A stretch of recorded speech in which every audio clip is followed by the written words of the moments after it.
This is lesson 3 of industrial instrumentation, and we will continue with the dynamic characteristics of a system, especially second order systems. Already we have discussed about the first order system. Now, we will consider the dynamic characteristics of a second order system. Now, contents of these lessons are the dynamic characteristics, the response of a second order system for step, ramp and sinusoidal input. We did it for the first order instruments, we will do for the second order instrument. Also, we will solve some problems on the first order and second order instruments. At the end of this lesson, the viewer will know the characteristics equation of a second order instrument, responses of a second order instrument. Now, second order system, a sensor that is modeled by a second order differential equation is called a second order system, quite obviously. How will I know whether it is a first order or second order? If I look at the response, and if the characteristics, if the output is coming which is supposed to come, because for some calibrated instruments I can tell whether how the response should look like. If it can't model by the first order instruments, we have to model by the second order instruments or higher order instruments. Now, accelerometers, diaphragm, pressure transducers, all these things will be discussed later.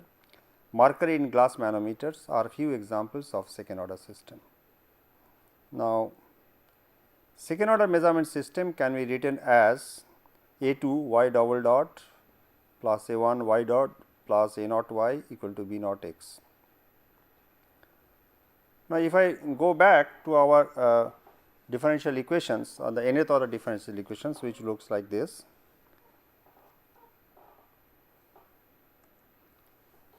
Nth order differential equations looks like A n d n y by d t n plus A n minus 1 d n minus 1 y by d t n minus 1 plus so on plus A 1 dy by b t plus A naught y equal to B naught x. Now, you can see here that if I put n equal to 2, so we will get 3 terms, which looks like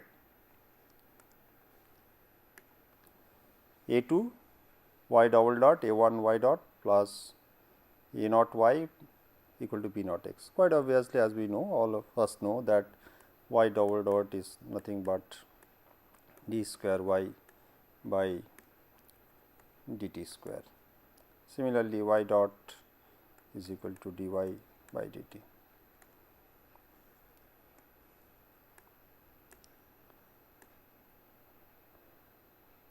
Now, this equation can be written as or rewritten as y double dot upon omega n square plus 2 xi upon omega n y dot plus y equal to v naught upon a naught into x. Or I can write y double dot upon omega n square 2 xi upon omega n y dot plus y equal to k x. K we know that in the case of first order systems also, k is basically the static sensitivity of the system, which is equal to B naught by A naught.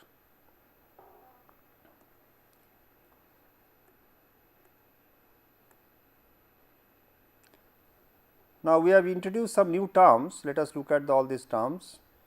First of all, omega n. Omega n is equal to under root A naught upon A2, which is undamped natural frequency of the system. We have xi equal to A1 upon 2 under square root A naught into A2, which is damping ratio of the system, and k is the static sensitivity of the system. Now, we will see that this damping ratio of the system, that means xi will play important role for second order system. Depending on the value of xi, you will find that how much hump will be there in the systems.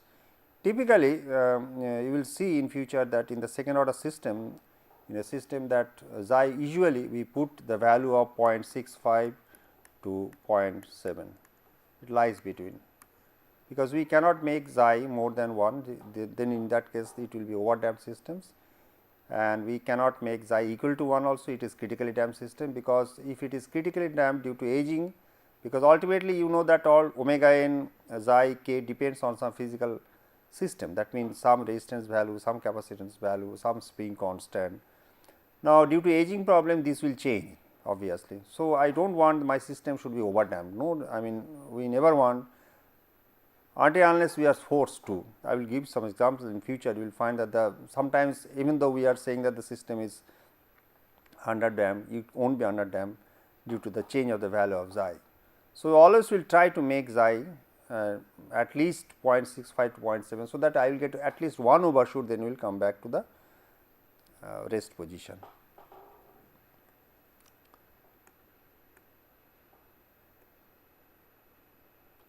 The homogeneous solution of the equation 1 which we have written will describe the natural and intrinsic response of any system.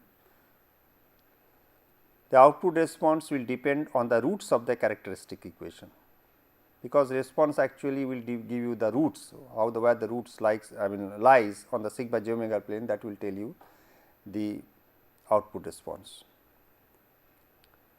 Now, for step input, equation 1 can be written as d square upon omega n square plus 2 xi d by omega n plus 1 whole multiplied by y equal to k x s. This is equation number 2. Now, we have introduced a new term which is called differential operator, which is equal to d by dt of this one. That means, in this case it will be first term, for suppose for the first term it will be d square y by dt square by omega n square. This will be our first term.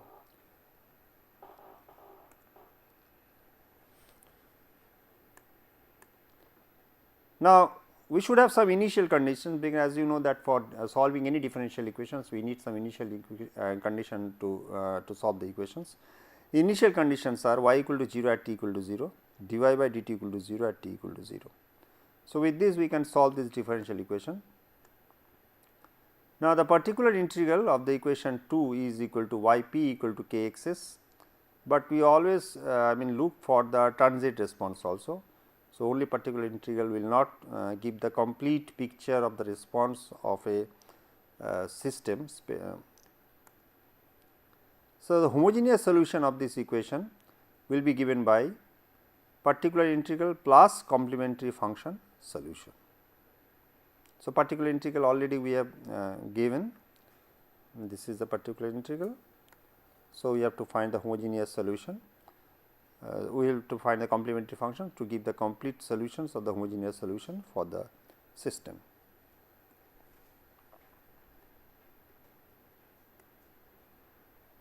The complementary function will have three possible forms. Case 1, when xi greater than 1, our overdamped system real unrepeated roots.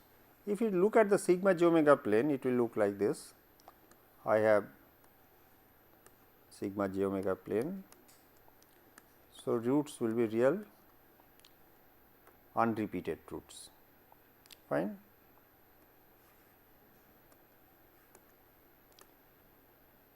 A normalized output will be expressed as y upon k x s equal to 1 minus xi plus square root of xi square minus 1 upon 2 square root of xi square minus 1 multiplied by e to the power minus xi plus root over xi square minus 1 into omega n t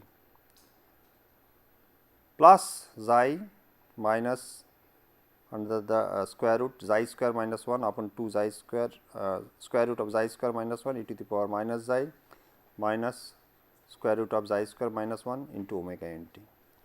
You can see here this is our particular integral, and this is this complete, this one along with this one will give you the complementary function.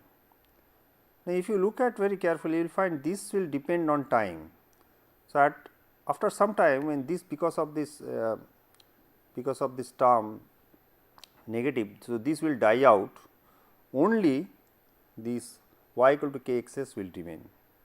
But we should be interested in the transient response of the system also. That means, because in all the cases we will find what will be the settling time of the systems if you have to find the dynamic error of the system. So, this complementary function is important, because in many cases we will find that I cannot allow the system to get the complete steady state response before it reaches to steady state response. Suppose 5% or 1% of the value, the final value, I have to take some actions.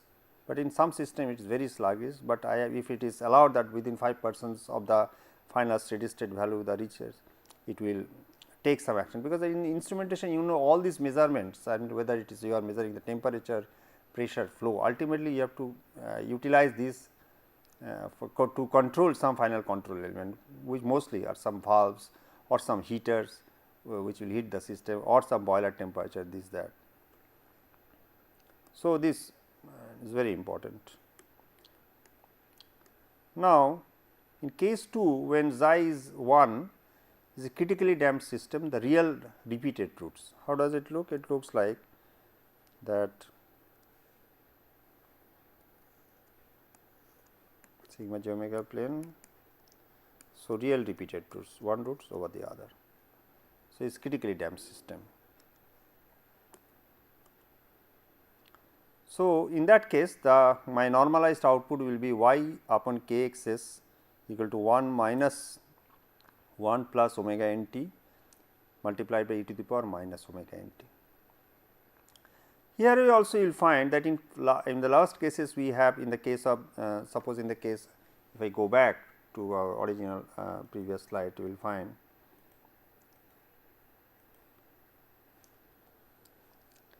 some sort of oscillation will come in the case of under damped systems, because of the, you see the omega n t term is there, I am sorry.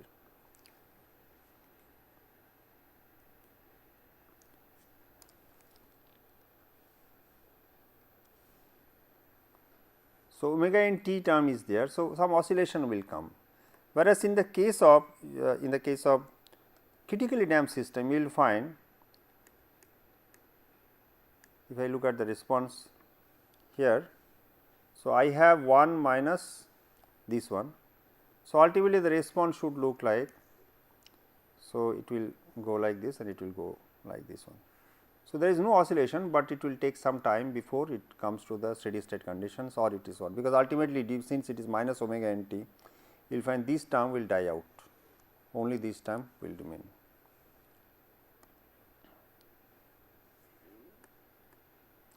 Now, case 3, when xi is greater than 0 and less than 1, we call it under damped systems, when the roots are complex conjugate roots. What does it mean? It means that in the sigma j omega plane. So, this will be our complex conjugate roots.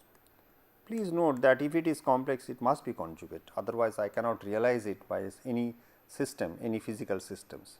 So, if the roots are complex, it must be conjugate, that means it will be, suppose it can be a plus minus j b, this is a real part and this is the imaginary part. Now, the output in this case y upon k x s equal to 1 minus e to the power xi omega n minus xi omega n t 1 minus xi square. Here you can see, I am sorry, that in the case of second order system, in the if it is over damped or critical rhythm, there is no question of oscillation. Only in the case of under damped system, because of this term, you will find the oscillation will come. There will be simple oscillation, after that it will die out. How much will be the oscillations? How many hums you will get, that depends on the value of xi. If the xi is 0.1 or 0.01, you will get large hum, otherwise you will get 1. If the xi is 0.7, 0.6 to 0.7, so it will be always just one hum and it will come. So, if I go back, so it will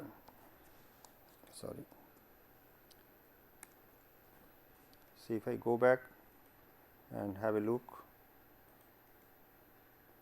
in the case of over damped systems, yes, you see there is no sine term. So, it is over damped systems, no sine term. So, there is no hum. only it will take large time to settle down, but in the case of similarly in the case of critical damped system also there is no question of oscillations, there is no sine term, sinusoidal term, but in the case of underdamped systems, because of this sinusoidal term there will be there will be oscillation. Because of the sine term there will be oscillation. Also there is a phase shift, and the phase shift will be given by sin inverse phi equal to sin inverse under the root 1 minus xi square. So, phase shift will be there in the case of second order system when it is in underdamped, when working as underdamped conditions. Now, mostly we will try to bias our system as second order system as a underdamped system. If you look at very carefully in the analog meters, especially the voltmeters and all those things, you will find, if you look at very carefully to the needle, you will find that when the needle, I have the voltmeters and it is coming, see the needle will be, if you apply some voltage, the needle will go down here, they will make a slight overshoot, then will come back to the original position. That means the where I will take the measurement. If you want to make exactly whenever it is crossing that is you will be wrong, because that is overshoot. So, when it will come back to the original position, that is the position where you take the reading, that is the actual reading, because the overshoot we have done purposefully due to spin and all these things, that it is underdamped systems and the value of the damping coefficient is 0.6 to 0.7. Now, if I look at the response of this system, you see that it come, there is animation, okay, it has come properly. Now, see this is the I made xi less than 1 and this is xi equal to 1 and this is overdamped system. So, this is our overdamped system.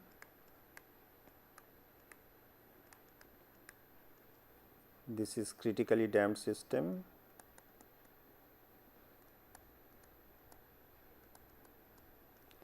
And this is our underdamped system.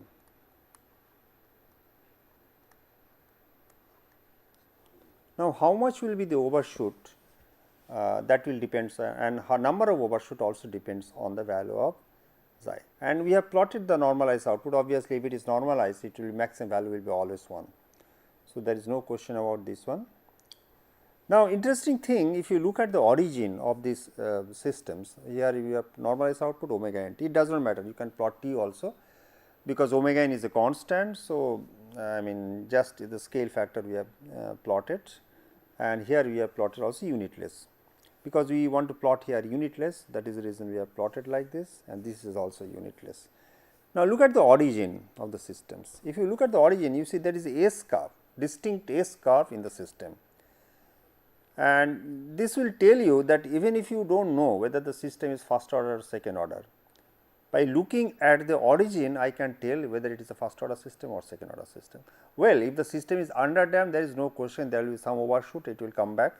So, because if it is a underdamped system, so I will get overshoot and it will come back to original position. It may happen like this also. So, I have a normalized, so it will may go like this. Okay. That means, suppose I have a second order system, there can be several overshoots. So, it will come back, right. So, if it is an underdamped system, always I can tell whether it is a first order system or second order system, because in the case of first order system there will be no overshoot, no resonance. So, there will be no overshoot, but in the case of second order system there will be always overshoot. Now, suppose the system is critically damped, right. Suppose the system is critically damped. In the case of first order system, I will get a response like this, right. So, normalized output, this is omega n t, and in the case of second order system, if it is critically damped, I will get a response like this. So, look at the origin in the two cases. So, since it is it is under, I mean it is not underdamped, it is very difficult to tell, but if somebody, I mean does not tell you what is the system, what is the first order, second order. You can tell by looking at the response. There is a distinct S curve at the initial, you look at, if you zoom it, it will look like this one, whereas in the case of first order it will be always like this, right. The reason, there is a distinct reason, if you look at the expressions you will find, I will leave it to you. If you look at the expressions of the first order and second order systems, you will get your answer. Initially it will go like this, then it will give you all like, whereas here it is initially very high change, then it will go like this.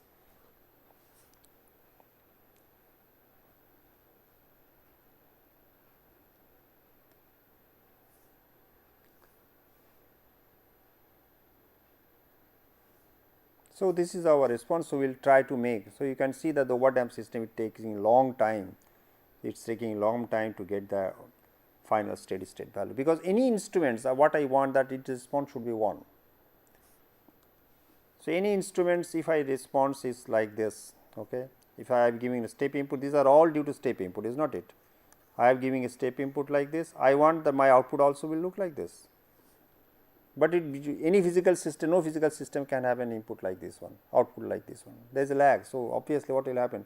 So, it will take some time. Now, you see this will later on you will see these are plays very important role, that this means how much the error, sorry.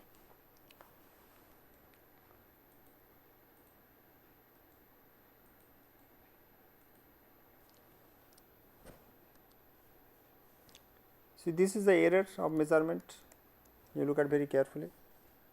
Error means that some sort of error has arrived, suppose at that time t 1, that means omega in t 1. So, some error has arrived, right. Now, so this is important, because sometimes we cannot wait for a long time that when it will reach that particular position. So, it will also tell the settling time. We will see the definition of the settling time at the end of the lesson, because always not all necessarily that always you will find that I will allow to have this type of I mean long time to settle down our system. Why it is important? You see, it is also important in the case for underdamped systems. Suppose underdamped systems also what will happen? I will get oscillation. So, in that case, suppose if I say that when it will reach 5% of the final steady state value, you take the reading or take the action. So, open the control valve, close the control valve. Okay. For many industrial process, please note that the 5% of the final steady state value is quite good for the control.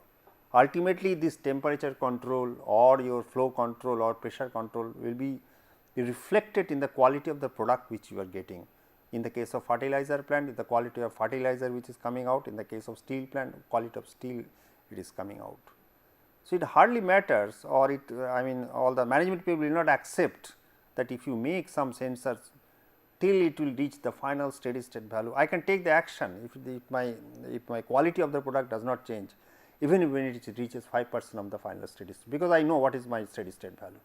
So, if it reaches 5% of the steady state value, I can take my action, right, because ultimately if the quality, but in some process you will find, especially in the bio process, you will find the precision, the temperature should be very, very tightly controlled. So, 5% of tolerances cannot be allowed there, because cell will die in that cases. So, temperature can be, suppose it is 31 degree centigrade, I have to maintain it exactly 31 degree centigrade, or might be only 30.5 to 31.5. If the temperature goes beyond that range, cell will die. In that situations, I cannot allow this 5% of tolerance band. But if for many practical processes or industrial processes like plants, these fertilizers, petrochemicals, steel, we can allow this 5%. That means, what I am saying that within when it is reaches 5%, suppose this is our 5% of the final steady state value, you take action. That means, you take the reading, send to the control valve, and whether it is to be open or closed, you take the decisions or stop it, whatever it may be, whatever may be the case.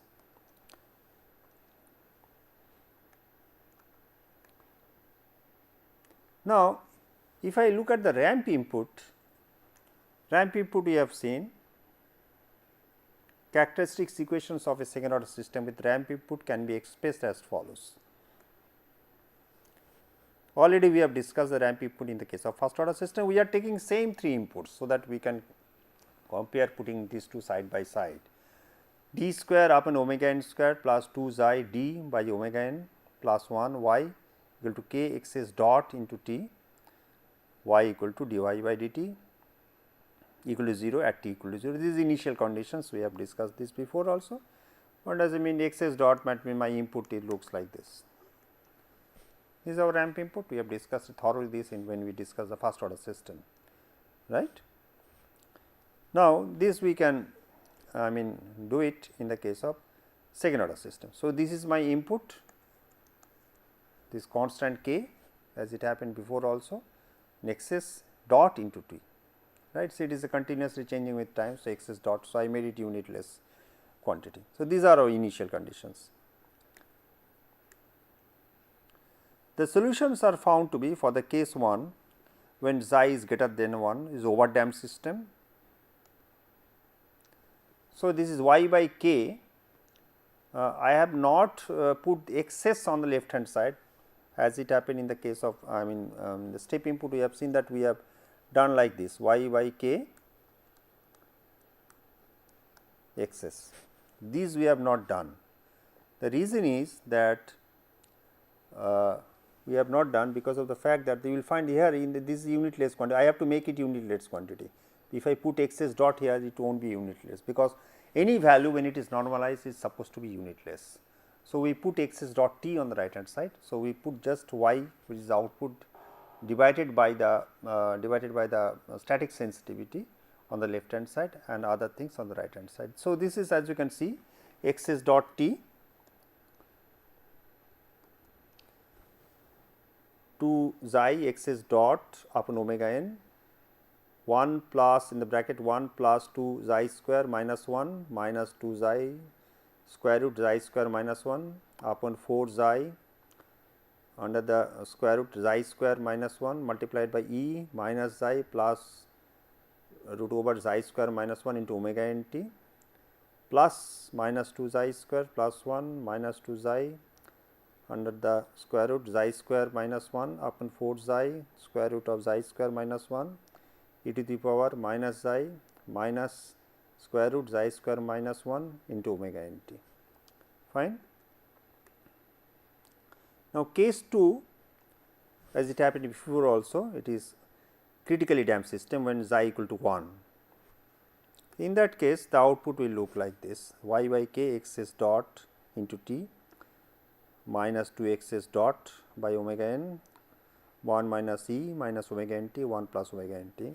You can see here these are all unitless, because xs dot by t omega n is also radians per time. So, these all becoming unitless. Nowhere you will find that all these term, you can see this steady state, this transient term will die out of the factors of the minus factors there. Here also for this, whereas in the case of underdamped systems, you will find it is something different.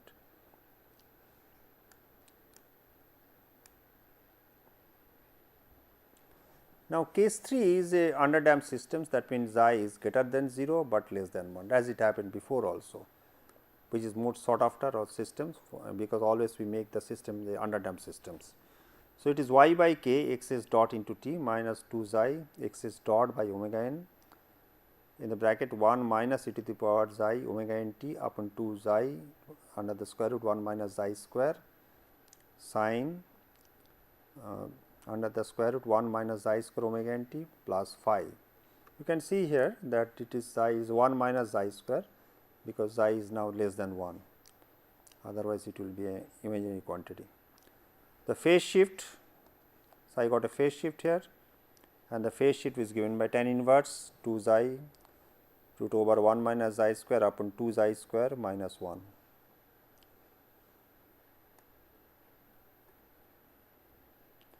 Now, ramp response of a second order instrument, there is animation, let it come.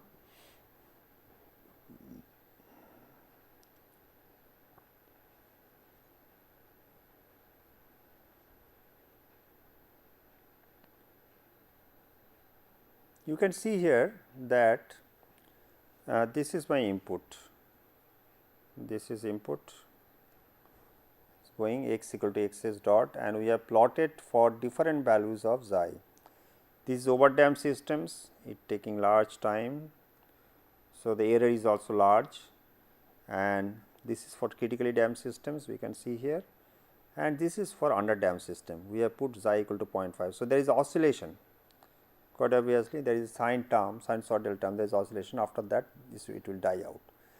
Now, this is our steady state error.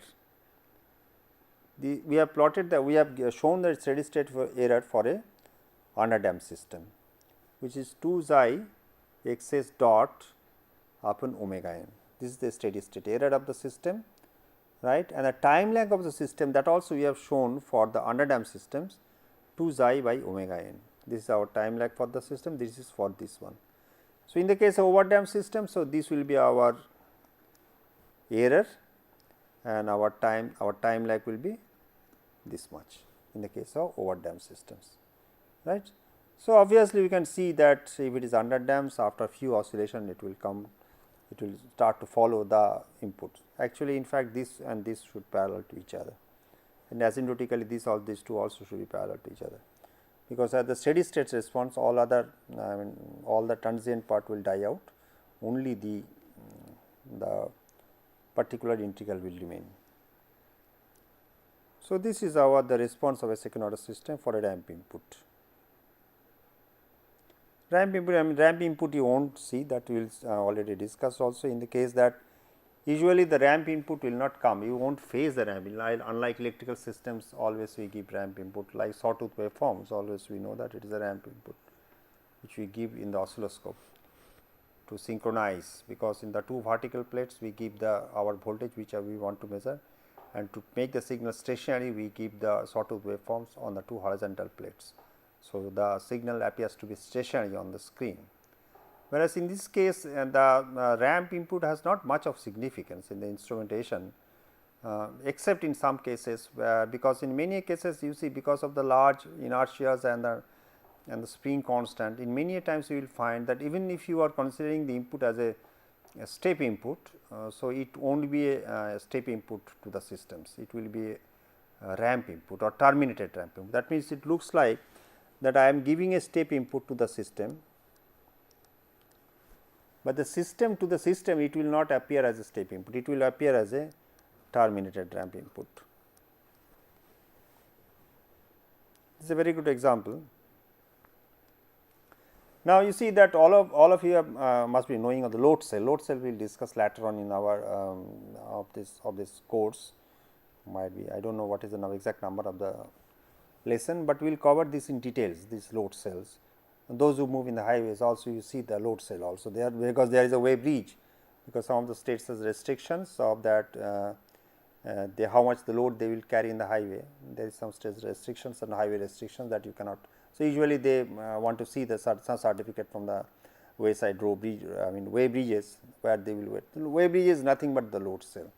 Now, when you put on the load cell some weight, so it will never appear as a, even though it is supposed to be a step input, it will not appear as a step input, it will work as a ramp input, even though terminated ramp input. Rather, even though we are not much concerned with this transient there, we are more concerned with the steady state response, but the transient is important in the sense that we must know that how long it will take or when it will die out the system, this transient response will die out. For that reasons we must analyze the transient response of the system also.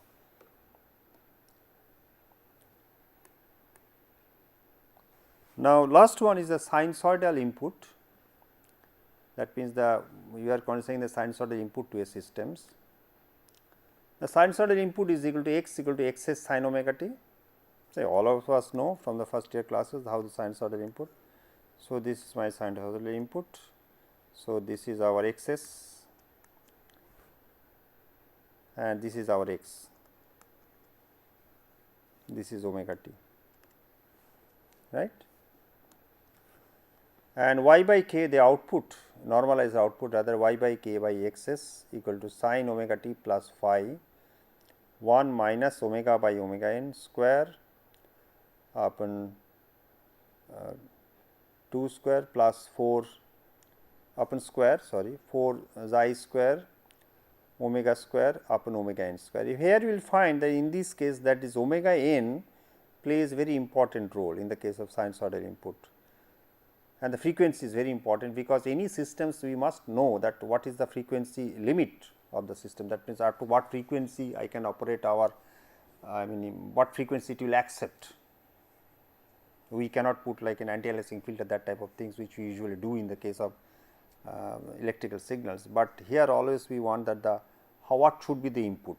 We must determine how much is the input in the system, what is the frequency of the highest frequency of the input to the system which can be tolerated.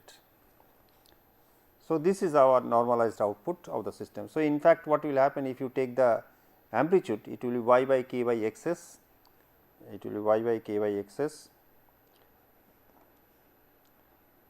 and only this part will be the amplitude hour. So, if you look at the normalized output y by k x s, so this will be 1 upon this will be the amplitude hour, because this will not go, right. So, in many you will find that in futures in while you will solve the problems, so I need this type of these values. So, you must remember or you must go through the these notes while you are solving the problems.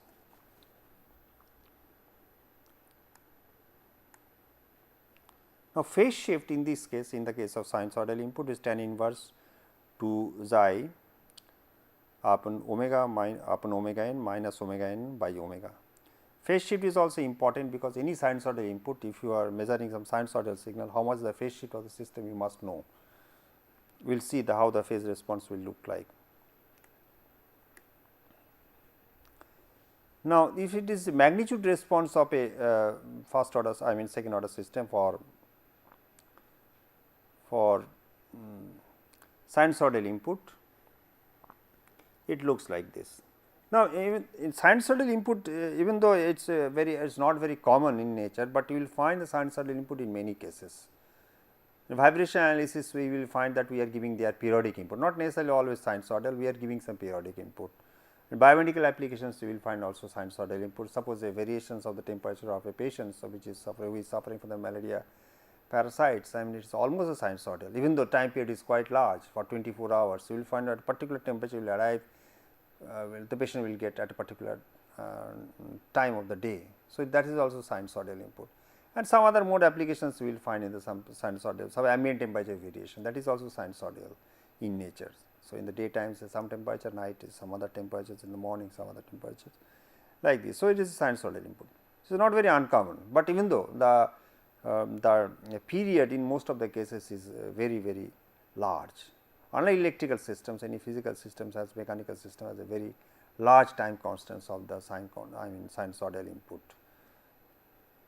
Now, if you look at here, this is the magnitude response of our sinusoidal input. We have plotted here y by k by x s. So, x m is 1. You see here, interestingly, there is large overshoot here.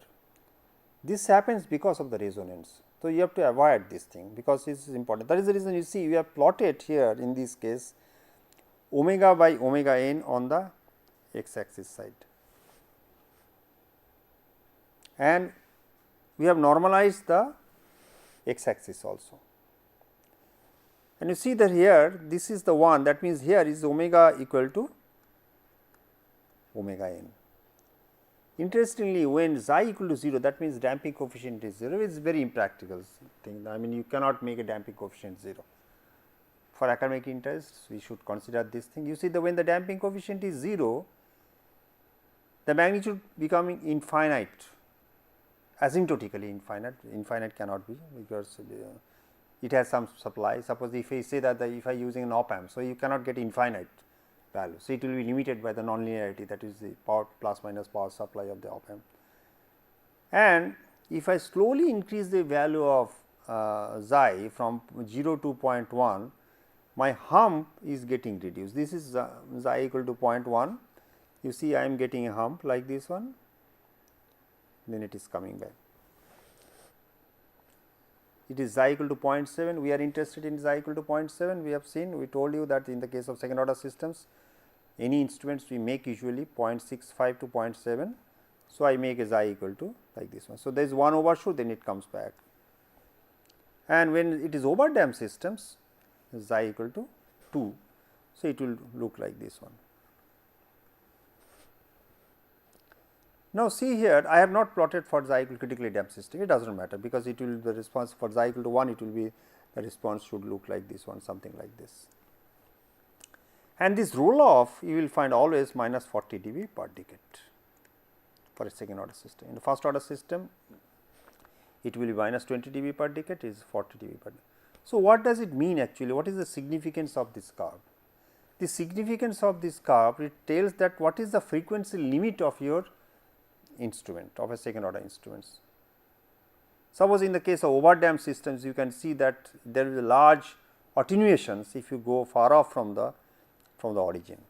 Whereas, in the case of if it is I equal to 0.7, you will find there is a very little, there is a single overshoot, then it comes back. So, that almost horizontal or flat frequency response I am getting. We are not supposed to use it after the omega n, because at the omega n, suppose if it is I is 0.1, there is a large overshoot. In many instruments it is not allowed to damage the instrument. So, I will, if I know the omega n, so I can limit my frequency response of my instrument. That is the reason it is necessary, we must discuss this point, right. So, as you can see this way, I can see there, let me see. So, here I can tell that here it will looks like this, that the xi decreases, my response, or here in this case xi increases.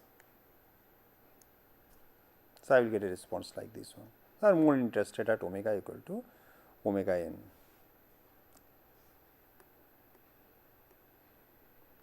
If I look at the phase response of a second order system for sinusoidal input, let it come, all animations, it will take some time.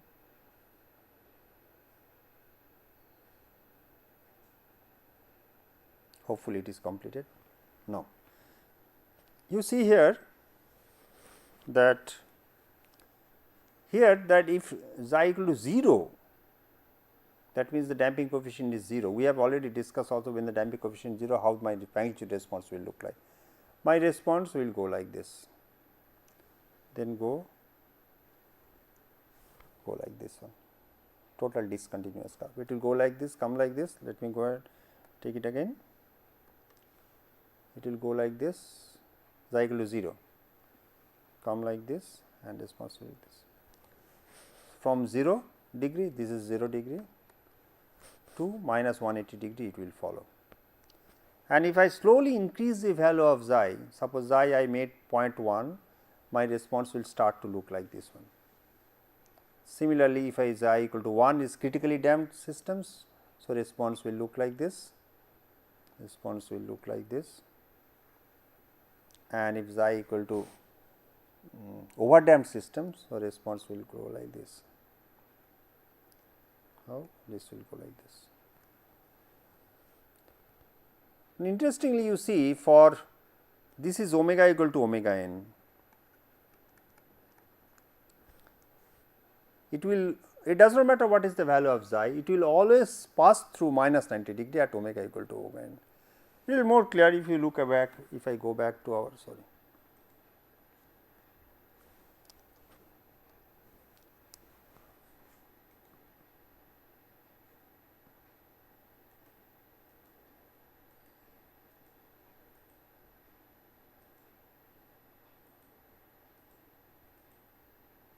You see here,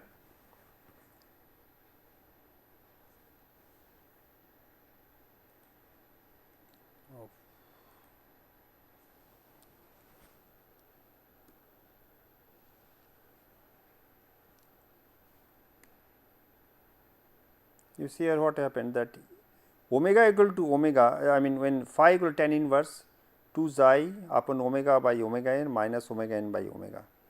You can see here that when omega equal to omega n, always it is minus 90 degree. That is happy, does not value, depends on the value of xi. Okay, mathematical fallacy will come, all these things, I mean what will be 0 by 0 and all these things. I am not going to, going to details of that thing. Let us go back.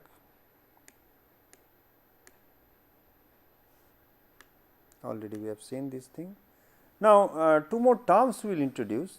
This is called dynamic error of the system, because we will need this while solving the problems in our future slides, we will see that we will solve some problem first order, second order instruments. Dynamic error d of a system can be defined as d equal to y by k by x minus 1, and it represents a measure of the inability of a system to adequately reproduce the amplitude of the input signal for a particular input frequency, right. So, it is inability, that means, if you have to look at that what should be the error, obviously it depends on time. If the time goes by, that you will find the error will be getting reduced and reduced, but after certain time if I say that how much is the dynamic error, because this will be utilized to solve some problem, you will find that it is a very important definitions for any physical systems. And measurement systems with a magnitude ratio close to unity over the anticipated frequency band of the input signal is preferred to minimize these. Obviously, we will always try to make d equal to 0, but that we cannot. So, we will take some minimum value of this one. Now, settling time is another important, the characteristics that is used in characterizing the speed of response of an instrument is the settling time. How does it mean? It looks like, you see here, I am sorry, settling time looks like this. I have this one, I am not very, I should draw it nicely. We have discussed this before also. Suppose the 5% of the value, so this is our value T1, so this is the settling time. If you take infinite settling, that does not make any sense. That means, after the 5%, when it reaches the 5% of the tolerance band, whatever the time required, that is we call it settling time. This is the time after application of step input for the instrument to reach and stay within a tolerance band around its final value. Now, let us start some problem. So, let us look at the problem 3.1. It says a first order temperature transducer is used to measure the temperature of the oil bath, and if the temperature goes above 100 degree centigrade, heat supply to the oil bath should be stopped within 5 seconds after reaching 100 degree centigrade. Determine the maximum allowable time constant of the sensor if the measurement error of 5% is allowed, right. So, let us solve this problem.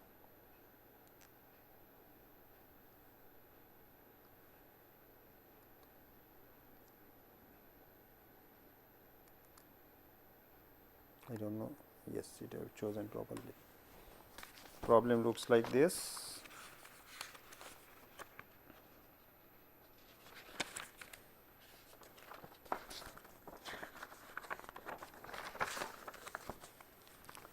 So, here, okay, let us go back.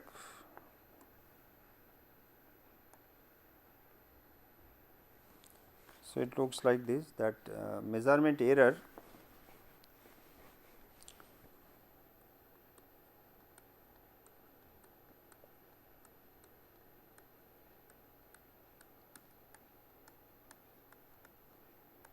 will be equal to e to the power minus t by tau. Now, for the given problem,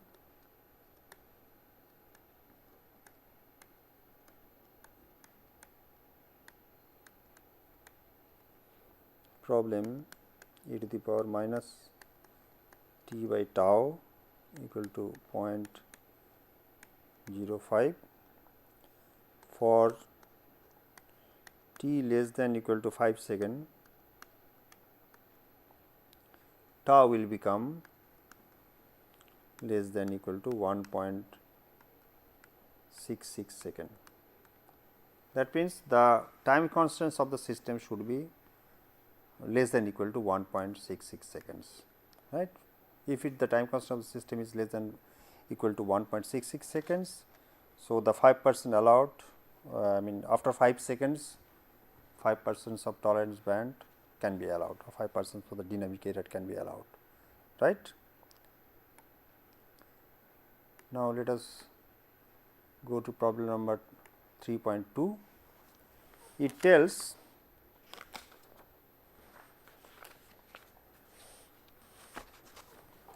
I will solve here from problem number 3.1 to 3.3, and I will give the problem 3.4 to 3.6 and will explain to some extent 3.4 to 3.6, but the solution will be given at the beginning of the lesson 4.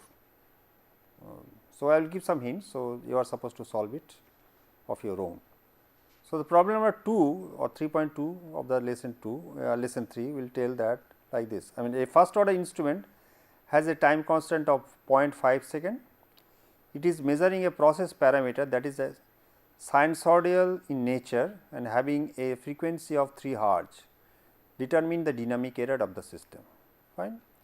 So, the system is known, it is a first order system, time constant is also known, but the signal is now sinusoidal in nature instead of step and all these things. Frequency is given. So, you have to find the dynamic error of the system. Okay. So, there will be a constant dynamic error in the first order system, because since it is a phase shift. So, there is a constant dynamic error in the first order system. Here it looks like this. You see here that in the case of first order systems, I can write the dynamic error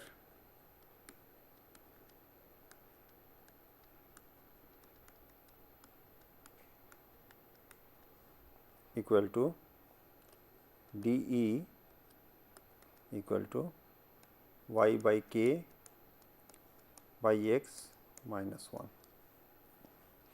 Here y by k by x equal to 1 upon root over 1 plus omega tau whole square. Here omega is given, omega is 2 pi 3 and tau is equal to 0.5. So, y by k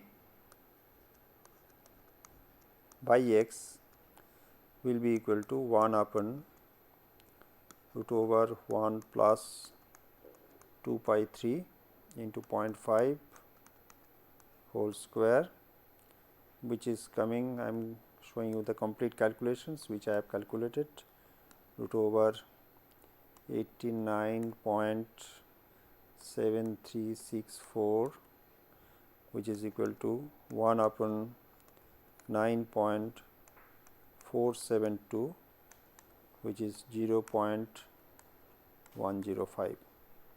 Clear? So, the dynamic error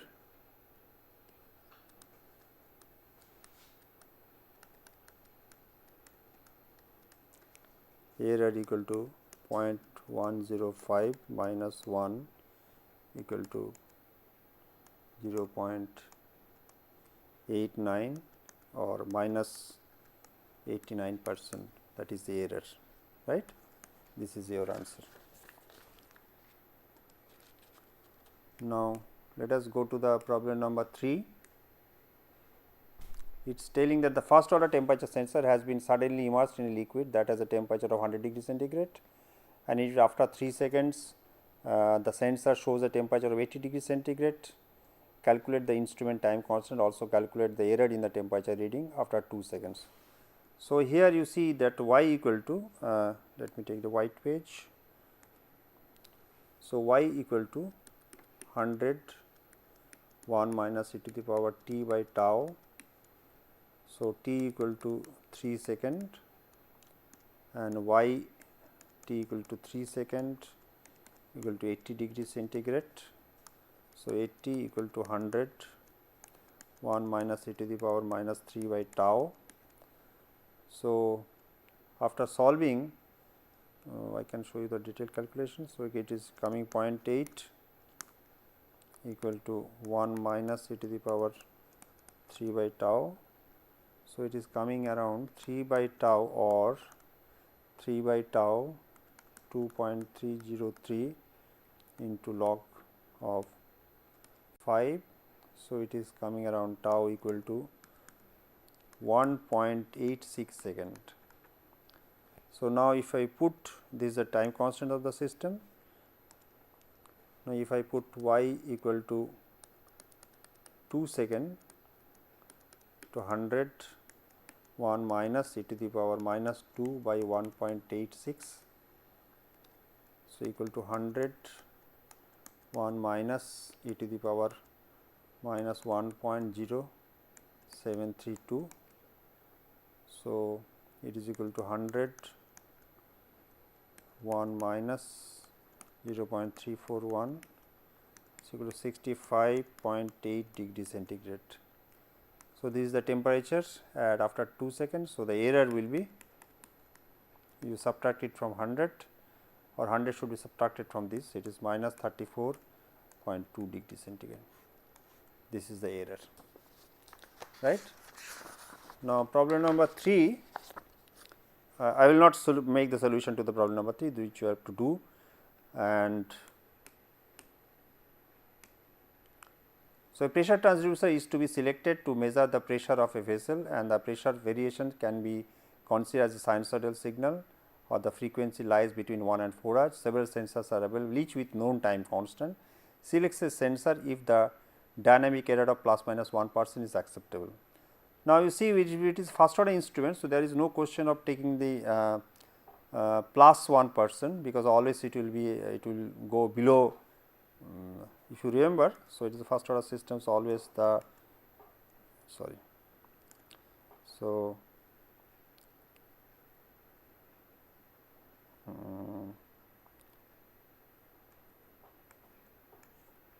so it is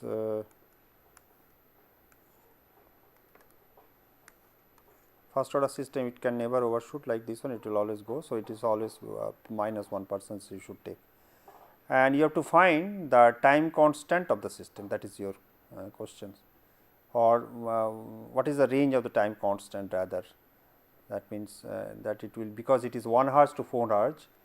So, this is 1 Hz to 4 Hz. So, within the, if it lies between this, what should be the range of your time constant? This I will solve in the next class. Now, let us look at 3.5. A periodic signal is to be measured with a first order instrument having a time constant of 3 seconds. If the dynamic error of plus minus 5% can be tolerated, phi is the highest frequency of the input signal that can be measured by the instrument. So, in this case, you must see that this is a basically we have considered this as a first order instrument, okay, and you have to find the value of omega, that means the frequency range for which the instrument can be used, right, highest frequency. Now, the last problem you will find is a second order system. So, there is no question. So, if it is a second order system, you have to take both plus and minus of the dynamic error, that is the reason we have given. So, you have to take both, that means you have to take both plus and minus of 6%. So, accordingly you will get the value of the omega n. So, the natural frequency of the sensors you have to find here, you have to find the value of omega n here. So, you try to solve these problems, and the solutions will be given in the next class, and I will remind you that here you see that the problem number 3.4, the instrument is first order, problem number 3.5 also it is a first order system, whereas problem number 3.6 is a second order system. So, with this I come to the end of the lesson 3.